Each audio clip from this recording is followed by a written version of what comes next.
In this video, I'm going to take a look at the results we get when we raise an imaginary number to various powers. Let's consider this computer program and the runtime that is appearing now, and you can see we get an error. Now, the reason we get an error is because if you look at this line, I'm attempting to multiply j by j. Now, the reason we get the error here is it's telling us j is not defined, and that's true. The program thinks j is a variable that I've invented as the computer programmer, and I would normally give it a value earlier than this print statement. So it comes back and say j is not defined. So if I actually want to multiply the imaginary number j by the imaginary number j, remember we have to put a 1 in front of the j as shown on this line here. There is 1j times 1j. Now, of course, in mathematics, that would be j times j, or I times I, because I can also represent an imaginary number. But in Python, j is used, and so as we don't get j confused with a variable that the programmer is defining, you have to put a 1 in front of it, as you see here. So we can go on to say that this is not appropriate if I'm trying to find out what an imaginary number multiplied by an imaginary number is. What I will do is remove that and go to this computer program here, and now we will observe the runtime for this, and you can see it appearing here. Now, this line is responsible for this output, and if you look carefully at this output, you can see that the real part is -1 and the imaginary part is 0, really meaning we do not have an imaginary part. If you look to this line, you can see it outputs this, and clearly this is the same as this here, which makes sense because if you come to here, this is 1j raised to the power 2, which means we have 1j times 1j, which is what we had here. Now, if I come to the output and I look at them in turn, this one is in its complex number form. If I was just to show it as it is without the imaginary part, because we can see the imaginary part is 0, what we would see is this, it's -1. Consequently, if we look at the one below, clearly that's also -1. Now, something I would like to point out here is if I take these two imaginary numbers and I multiply them together, what you can see as the result is -1, where -1 is the real number -1. So multiplying together two imaginary numbers here gives me a real number. This one also, if you look at it, I'm raising an imaginary number to the power of 2, and that also gives me a real number as the answer. Let's now consider this computer program, and what you can see is that I have got here 1j raised to the power 2. Here I'm raising 1j to the power 3. Here I'm raising 1j to the power 4. And I've gone to this line and I'm raising 1j to the power of 1. And here I'm raising 1j to the power of 0. And look at the indices and you can see it's going 0, 1, 2, 3, 4, and of course you can see they are the powers that I'm in every case raising 1j to. Now, if we look at the runtime for this, what we're going to see is the following. Let's therefore consider this output. We can see we've got 1 plus 0j. Now that means we have no imaginary part for this output, we just have the real part of 1. So I'm going to show that as the real part of 1, and I'm putting a plus sign in front of it so we can emphasize that this number here is in fact a positive number. This output, well, that's clearly an imaginary number, 1j, so I'm going to write that down here as plus 1j. If we look to this output, we can see that there's no imaginary part, but we have the real part being -1, so I'm going to show that as -1. Coming on to this line, we can see that we have no real part, but we have an imaginary part of -1j, so I'm going to show that here as -1j. And finally, this line, well, the output of that is obviously going to be +1 because there is no imaginary part, and I'm showing that here. Now, the law of indices tells us that anything raised to the power of 0 will be 1. So here you can see I'm raising 1j to the power of 0, and you can see the result we get is 1. In fact, I've wrote it down, as you can see, as plus 1. Here I'm raising 1j to the power of 1. Now, whenever you raise anything to the power of 1, you get what you're raising. And in this case, what I'm raising is 1j. And of course, here you can see that's what I get. I get 1j, and of course, I've put the plus sign in front. Now, this one we've seen in the previous program. 1j raised to the power of 2 gives us minus 1. Here, 1j raised to the power of 3, well, that gives us minus 1j, and 1j raised to the power of 4 gives us plus 1, as you can see here. Now, I would like to point out some things with respect to this relatively simple program and its output. If you look at this line and this one, you can see in both cases j, the 1j, has been raised to the power 2 and 4 respectively, and 2 and 4 are even numbers. And if you look at what we get at the output, you can see we get a real number. If you look at this and this, you can see we're raising 1j to the power of 1 and 3 respectively. And if you look at the outputs there, you can see we get an imaginary number. So it would appear that when we raise 1j to a power, if that power is an even power, we get a real number answer. And if it's odd, then we get an imaginary result. Now, if that's the case, we would need to have a look at another computer program to see if that pattern repeats. So let's go on to the next slide and observe whether it is the case. Well, here's the computer program, and you can see it's the original program with these lines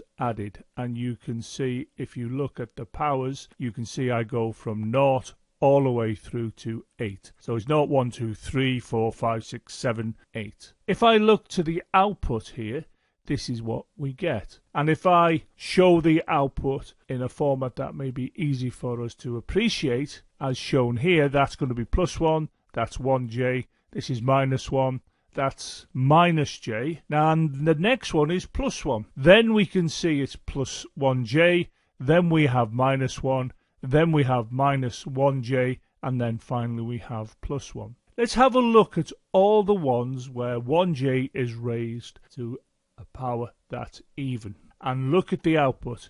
In every case, you can see the output is real. Now let's have a look at where they're raised to a power that's odd, and look at the output, and you can see that they give us imaginary numbers. Something else we can observe, if you look at these, you can see it goes plus 1, plus 1j, minus 1, minus 1j. Now look at these four, and you can see the pattern repeats. It's plus 1, plus 1j, minus 1, minus 1j, and of course we go back to the plus, which is the beginning of the pattern in both of these positions. So it would appear that we have a definite pattern here. Something possibly worth pointing out, if you have a look at this line, 1j raised to the power of 2 gives us minus 1. If we increase this power now, as shown here, to 6, 1j to the power of 6 is also minus 1. So these two give us the result of minus 1. Here we've got 2 to the power of 2 is equal to 4, which is correct because 2 to the power of 2 is 2 times 2, which is clearly 4. Let's have a look at this. What I've done now, I've raised 2 to the power of 6. And that gives us 64 because it's 2 times 2 times 2 times 2 times 2 times 2. In other words, 6 2's all multiplied together to give us 64. So when we increase the power of 2 from this value to this value, we can see that we have this being bigger than this. Because when we've got more powers, it seems reasonable to assume that we're going to get a bigger number here. Because 2 to the 2 was 4 and 2 to the 6 was 64. Let's now consider the following. If I have j squared, now I've gone back to the maths version of this, j squared, and of course if it was in Python it would be 1j, wouldn't it? 1j squared. And we know that j squared is minus 1. We saw that as the output of the Python program. And what I'm going to do now is mirror what we did to real numbers, in the sense that now I'm going to take j to the power of 6, as you can see here. And what that gives us is minus 1.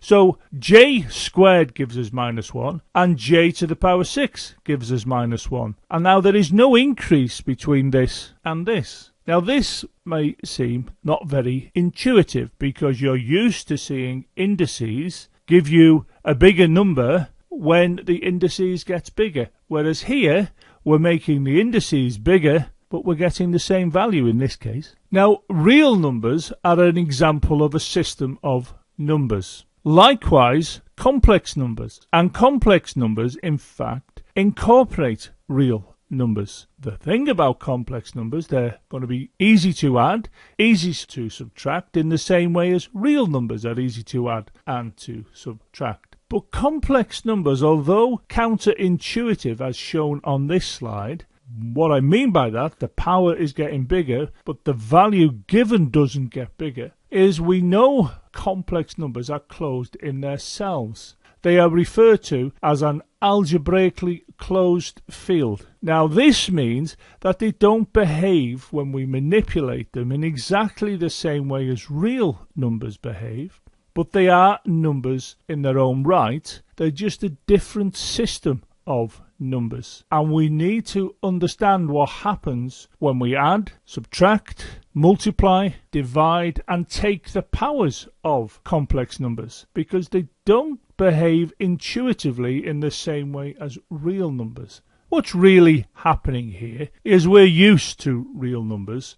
It's something we've effectively grown up with, so we can understand what happens when we raise them to powers, multiply them and so on. When we come to look at complex numbers, it's not really something we've grown up with. We learn it later in life. But I would like to emphasize that we still have a number system, and this number system behaves in predicted ways. So don't be put off by the fact that this appears to be strange. It isn't when you get to look at how we can manipulate complex numbers. And here, of course, I'm just manipulating the imaginary number by raising it to the power of 2 and the power of 6. Now, there are some key points I would like you to take away from this video. The main one is shown here. You can see this is the square root of minus 1 squared. And of course, we know the square root of minus 1 can be replaced by j, and of course this therefore we can write as j squared. And when we wrote our Python program, we saw that j squared in fact gives us the result of minus 1. So when you consider this key point, what I'm highlighting here is that this is an imaginary number, and when you square the imaginary number, you get a real number. In this case, j squared will give you a real number. Now, the other thing I want you to remember is the following, that j squared will give you minus 1, and you need to memorize this. Now, I haven't explained why this is the case. We're going to do that in the next video. But what I would like you to do is to take this forward in your memory, jot it down on a piece of paper, because this is going to be fundamental to understanding how to manipulate imaginary numbers, which are part, obviously, of a complex number, and that is j squared is equal to minus 1, or if you prefer, j times j, which is the same as j squared, will give you minus 1. So memorize this. The other key points I would like you to take away from this video are as follows. Consider the program we've already seen, and when we run this we get this output, and of course I can show this output more succinctly as shown here. What I would like you to do is to concentrate on the output and look at these, and you can see it's plus 1, plus 1j, minus 1, minus 1j. Now I'm going to go to these four, have a look at those. It's the same pattern, isn't it? It's plus 1, plus 1j, minus 1, minus 1j. And then we start here again with the plus 1, so we can predict what the next one would be if we had 1j raised to the power 9. It would be plus 1j. The other thing that is important to note if you look at all of the program statements where we're raising 1j to the even power and look at the output produced, we can see we get a real output. If you look at the powers when they're odd and look to the output, you can see you get an imaginary result. So let's pick up that together with some other points. Have a look here.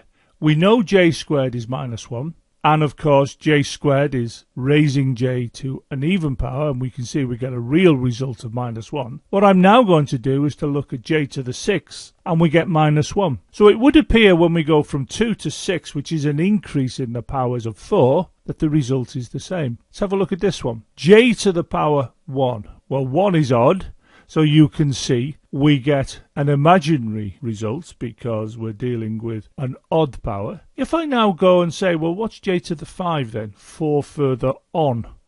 And we can see it's the same output, plus 1j. So we can see that when we go from the 1 to the 5, which is an increase of 4, we get the same result. And also, when the power is odd, we get an imaginary result. Therefore, let's look at j to the 4. Now, j to the 4 is +1. So if I was to say, well, what's j to the 8 then? Well, it's more powers. It's another 4 of them, because we're going from j to the 4 to j to the 8. And let's show that. And it is also +1. So we can see that when we have j to the 4, and we go up by 4 to j to the 8, we get the same result. And also you can see that when the powers were even, we get a real result. What I would like you to do now is to consider this computer program and as an exercise enter it and run it and observe the patterns you get, the repeating pattern, and also observe when the powers are even, that you get a real result, and when the powers are odd, you get an imaginary result.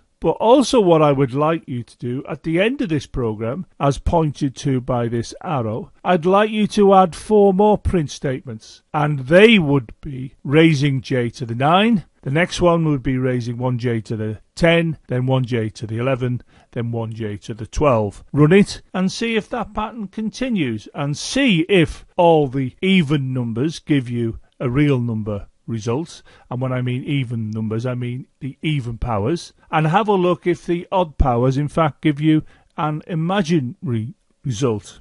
So I've introduced you here to taking powers of imaginary numbers, and I've asked you to note the patterns that exist and how taking the even power will give you a real result, albeit that might be +1 in some cases and -1 in another case. And when you take an odd power, you will either get -1j or +1j, depending on the odd power that you use. And of course we have that repeating pattern. Now they are all worth memorizing and writing down and noting. But of course, like all things, if you're just going to memorize them, you'll soon forget them. Now what the next video in this playlist is going to do is going to look at indices and complex numbers, raising complex numbers to various powers and explaining why when we look at this line, does it give us -1? In other words, I would like us to understand why we get